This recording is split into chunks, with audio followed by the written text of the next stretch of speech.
Akka mooltan kabajamtoota hordoftoota keenya egaa guyyaa har'aa waa'ee hiriira godina Walloo aanaa Hartummaa Fursee keessatti deeggartoota paartii ABN'n gaggeeffamaa oole ilaalchite jiraata aanichaa waliin gaafii deebii goona jirra.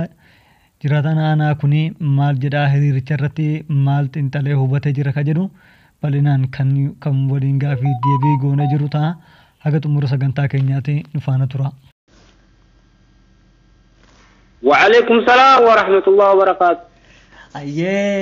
جارك يمي جاي وانا ما بيجي تقول يا كله سادي ما أقول لك أنا وان تكتب كاكا نقول نو بتشيفتو وما تكني كان على فيك سجل لنا كوا بتشيفتو أبدي سرقنا مي كله سواني تهم مالي جالكو مرة كافنا إن شاء الله سراه ونس جنة أبدي كمنا كله سمالي وني هريرة جيسة كاما أكمي تاتينا جيسة تهم يو مالي منو في إبسبالنا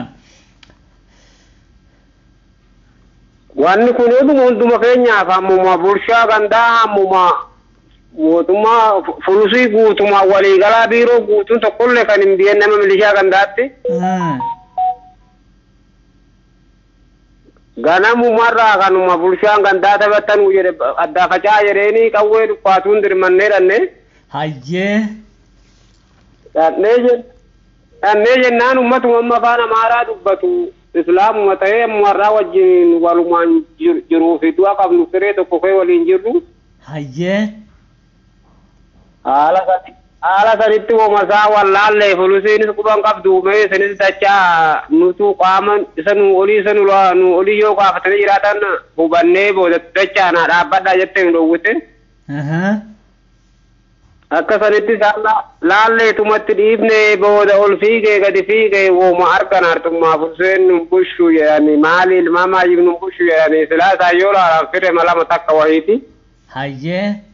Haala sanitti gaa olii gadi fiigee faa fulusiinis mootummaan amma biiroo waradaatti waa bu'an jedhee gaa waradaan mee maal feetan waa feetasee argachiifna nutti maa jedhee gaafate akka sanitti isattillee oriyaniituma cabsanii kan waa ulaa cabsuuf fa'an gaa duruuntuu isaanis gaafate. Hayyee. Wanni kun akkuma keenyaa olitee eeguu jedhan gaa akka sanitti itti facaasanii eeguu akkana waa keessaa takka duwwatee amma jaha moo torba saddeetii wamma dootte orihee. Hayyee. Akka horiyaa sanitti gaama gizeemanu garaan bishaateetuma sobbaruu turaannee walitti guuranii amma edamma magriibitti nama 14 naqanii. Ammallee har'a guwaa barii heeruma qabanii. Eeyyan.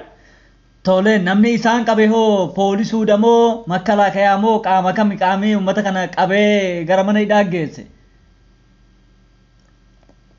Liyyooylii yogguma isaan kamisee irraa dhufee amma bulchaa gandaatii wajjiniin qaxxitafafaa wajjiniin keessa ka'anii gaa isaan marii qabanii marii sana guuranii nama 14 qaban gallabaa'e. Hayyee. Akka sanitti har'allee guwaa baree amma galgala kanaatti guuramaatuma gallabeeffamee nama 22 qabanii achi namni baay'atee maarramaatti ol dabarsinaa zuurii lammeessaatti isa fi qabne jenneetuma dhiifne baay'inumaan jiran ammas hin xarraan. Tole mee waan kana maaltu duuba jira jettanii ilaaltan akka hiriirri kun gaggeeffamu sababni isaan hiriira kanatti bahan illee maali wanni hiriira kana duuba jiru akka isaan hiriira kana bahan qaamni godhe maal jettanii shakkitan isin? Nu isaan hidhoon isaanii uummanni kun dinkiyyee jennaanii warra afaan Amaaraa dubbatu goduma laaftootii fi qabbanaama kana keessaa gadi bu'e kanaa gaa dhuguma achi asii keessa illee haa galuu malee darbiraanii achi asii haa galuu malee. Kanuma hojjetaa mootummaa xeenaa xaabiyaa keessa dalaguun waan hojii tokko adda addaa qabu tokko kanumaan walii galeetuma uummata ammaa hawwaatan aluwaa fa'aa wareegamatan irraan qabee hidhoo isaan hidhan abbaa fedhe baruu hin danda'u beekuu hin danda'u. Hayyee. Maal akka jiru duulmi ormaa maal akka jiru takka hin beekini salaama salfuma karaatti baay'eetuma dhuma hoogwan qabaatiin qawweedhaani maali jennaan salaama salfi deemsii jedhamu uummata afaan Amaaraa baay'eera jedhanii akkasitti bira geenyee kwaara halluu pulisiinis quban qabu. Haala sanii wal qabatee oggaa dhageenyu qaamni hiriira kana duubaa jiru paartii ABN jedhanii dubbatan wanni kun hagam dhugaadha hagam shakkitan isin? wanni kun oggoma dhihoo haala marabshaa baddi gadaatiin duraa sanillee gurbaan tokko faan kan Facebook irrallee gadhiifamee turaate gurbaan gurraachi tokko ergamaa binniiti jedhamee gwasan baqatee badee turaate. Magaalaa Caffaaruu. Ammallee namuu santu olii Hayyee. Ammallee namuu saffaatti jira akkuma sanitti hidhoo isaanii hiddi isaanii amma gara kamii amma fagaatu waan hin deemneefuu. Silaa amma kun wanni tokko hin jiru hundinuu guurrameedhaatti har'a katamaan cir jedhee ole wanni afaan amaaraa dubbatu inuma hin jiru wanni takka olii gadi yaa'ee ummatuma keenya milishamaa fi ummatuma oromootu wal tokkomeetuma sarara wanni jedhu gaggeesseetuma oduma tokkomnee wajjin yaa'u kan labaa'eetuma biraa karaa galle. Hayyee dhimma isaanii ogaa dhageenyu godinni kamisee akka hin laalle dasee irraa dhufamee haa ilaallamuuf jedhaniiti didan dhorkan jedhanii dubbiin kun hagam dhugaadha. Kun immoo kun akka sanitti quban qabnu silaa dhiinneetuma bushina isaanii ormuu jibbaadha malee takka ofiif rakkatanii miidhamaniitis miti sababni isaanii kan bahuu danda'anii fakkeeffatan. Caffaatti amma haalan taaneen makiinaan diyangatta shikeetii fi akkaan uummati dhumee turaate makiinaan dhaabuu deetti. Hayyee. Isaan tuni wanjal taate bulshaarraa hamma waradaatti Oromoo komta ta'ee kartummaaf uffatan bulluu namni makiinaa sana xiyyitiin ajjeesee akka ajjeefamuu barbaanna jecha sababeeffatanii wanjal tokko dogongoramee ammallee dogongora lammeessaa obbaa ta'ee akka mootummaan ammoo waan orma ta'e irratti hirmichaa fudhatee miidhu. Abinnummaan kunis egaa durumaa silaa akkuma ammaa duraa sanis akkuma sanitti jira. Hayyee mee isin wanni akkanaa kun hin ta'a jettanii umrii keessan keessatti yaadanii beektan uummanni kun uummata keenya biyya ka afaan wallaalanii zabana mootummaa Ilisillaasee Minilik keessa afaan keenya wallaalaniiti har'a akkanatti adda ta'an uummanni kun har'a garagalee akkas jechuun isaanii kun maaltu isin dagame wanni kun hin ta'a jettanii yaadanii beektanii. Takka maa waan kun ta'a jennee yaadneen deenu laakiin hariira ammaa aluwaa fa'aan dhuma sanirraa ummati gaafa halkan nutti naqee makalaakaayaan akkasitti ummata nurraa guuree nuyi halkan afaan bariitti waa isaa inni guurame inni hokkollee saara jilbaan dhoonnee baqanne. Hayyee. Isaa sufiisanii walii qabamanii mana shaatti har'a iida lammeessaati kaleessaa miti iiti har'aa jedhaniiti laslaasaa fi jimaa waliitti wanni godhaniiti raal kolfaa karaa qabatanii akka sanitti nu isaara kee banneeti gara torbaniitiin biyyatti achaane. Ajaa'iba rabbi hayyee. Sanii asinu akka isaan nuyiif ajamaaja akka isaan nuyiif diinaa hubanneerraa wajjuma jiraataatu malkaanuma wal sobaatuma jiraatu turaannee amma laafina isaan baafanne runduun keenya irratti naqqaane. Dhiinneetuma bushina jennee walii gallee amma bulchaa kan taa'amu.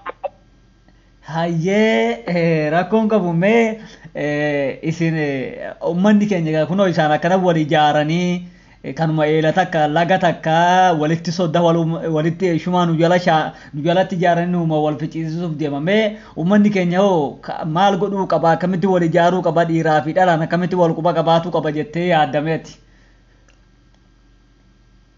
Ammaan durallee yoo wal quballee qabaatuu qabaanne amma hundinuu bakka jirru qofaa adda addaan karaa fiigiraa amma bulshaatti wal mari'annee tokko taaneeti ofirraa uummata of jalatti ammanyee jiraachifne bushina malee mee bakka waa karaa fedheen haa ta'uuti dhuma bushina nu jalaa nu beekuu qaban jenneetu amma abdii muranneerra jechuudha amma har'a akkatti yoo lamitti katamaa keessatti si ajaa'iba. Ulee harkatti guurratee milishaanis wanniinis akka gad taa'een oolle qabaatuma oola har'uma kana nama kalee nama 14 har'a nama 8 moo 9 shugguxii wajjin illee kan amma gurbaa takka eenyu mokonnon jedhaniin takka kan gise marraa diina Oromoo taatee beekamtu akka ijoolleen illee lafa dukkanaatti uummattina ishii jettee goomteet illee kan dadhabde amma har'a shugguxuma wajjin qabanii ishii fa'aadha maddii darba biraan kanaas galte yaadni ishiin gisee ishii jetti yaani.